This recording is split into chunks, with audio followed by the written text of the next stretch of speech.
Hey guys, it's Chapman here. Just wanted to jump online and say, hey, it's the spooky season, and I hope you're all getting geared up for Halloween. And look, I just wanted to let everybody know about a bit of a freebie promotion that I've got going on Amazon.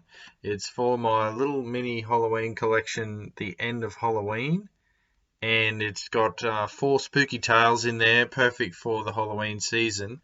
And I thought I would just read one of the stories from the collection, the actual named after the title, The End of Halloween. And yeah, basically, I just wanted to share that with you. So I'll read it now.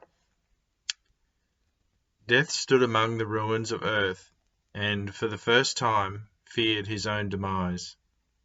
Everywhere he looked, with his cavernous gaze, he saw dust, the very air thick with decay.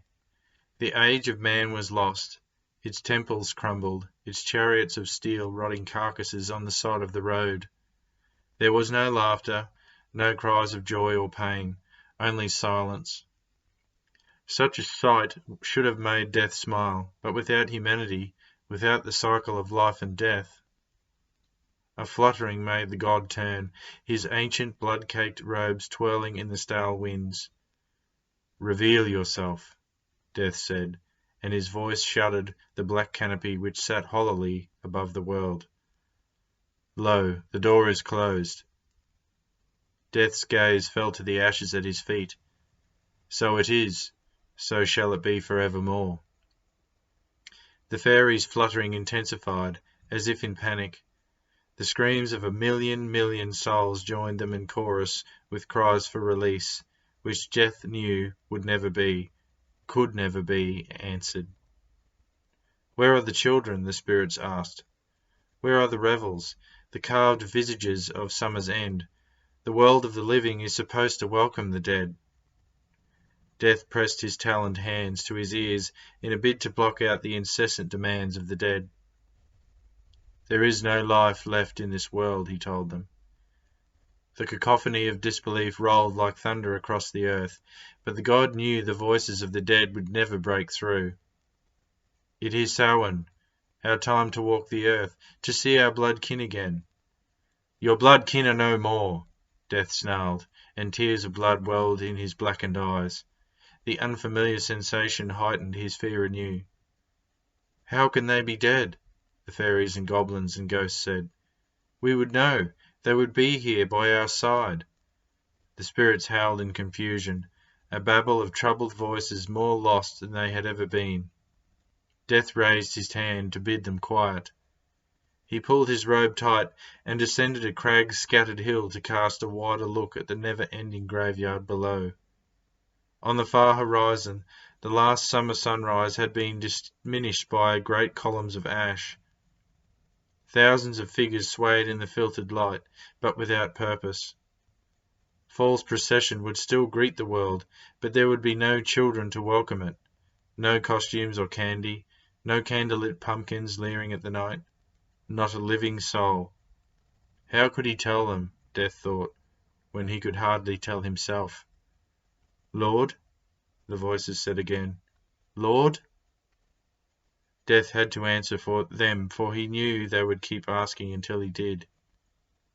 Halloween is at an end, my brothers and sisters. There was a collective shrieking from the other world, of souls dying all over again.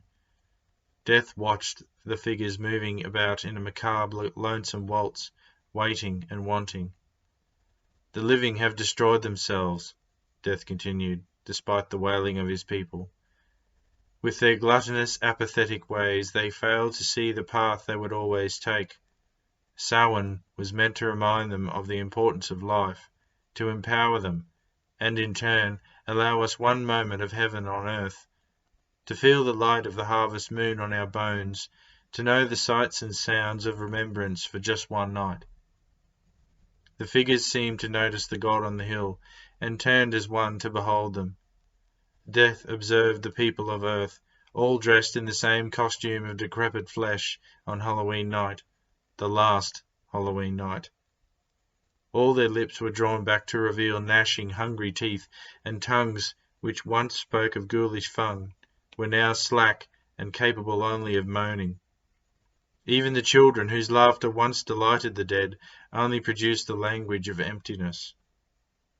Yet, my brothers and sisters, they are neither dead nor alive, Death said. They are trapped in between. They stand at the doorway, but they no longer have the key.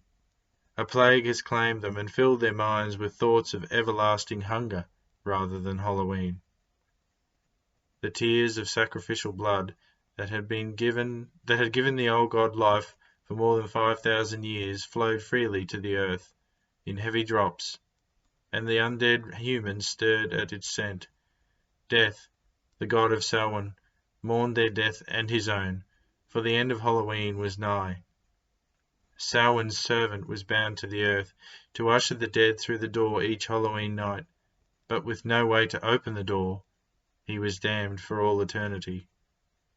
As the human horde started to climb the hill in search of Death's blood, the ghosts of history cried out for freedom from the other side, but Death knew nothing could ever save them.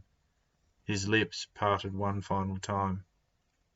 For without the living, Death can have no chance at life. And Halloween was no more. So that's the titular story from my little mini Halloween collection, The End of Halloween. So it's basically free right up until Halloween. So check the link, and I hope you pick it up and have a great spooky season. Happy Halloween, everyone.